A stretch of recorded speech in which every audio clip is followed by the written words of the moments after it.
Let me ask you about Vice President Harris. You brought that up earlier too. She polls below Biden. So when you look at a ticket, Biden does better than her. But if you replace the ticket, where would you be polling wise? Listen, I have no idea. I mean, you're saying she's polling lower. There was another poll that said she was polling higher. Than President Biden? Yes. I don't know. Yeah. I don't know. But that's not what we should focus on. We shouldn't be focused on polls. Polls are supposed to give us a snapshot of what is going on in a moment in time. We should take the information that we get from the polls, and then we should work to make sure that we can defy those polls if they are not in our favor.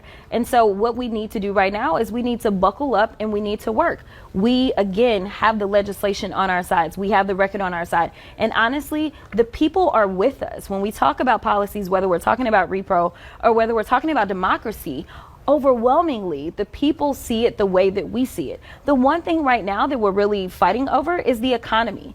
And there's an opinion that Trump does better with the economy, but as we looked in the debate, anything that was asked of him economically, he refused to answer the question. This administration has an answer as it relates to child poverty and making sure that people can afford things such as child care, looking at the child tax credit and bringing that back, which was giving $300 per child to families to help them out. As it relates to housing, everyone is concerned about the housing crisis because the interest rates are high, and that's not the president's fault. He's not the one that sets the interest rate, but he does recognize that it's a problem. And so as far as the president is concerned, he wants to make sure that people can move into homes and build that generational wealth by making sure that they have a stipend. But let me tell you that the Republicans that are currently controlling the House, they have no agenda whatsoever that is for the working class people. The only agenda that they have, along with Trump, is to make sure that the top 1%ers do not pay their fair share. That cost us $8 trillion in debt in his 1 4-year term. So anyone that says they're fiscally conservative,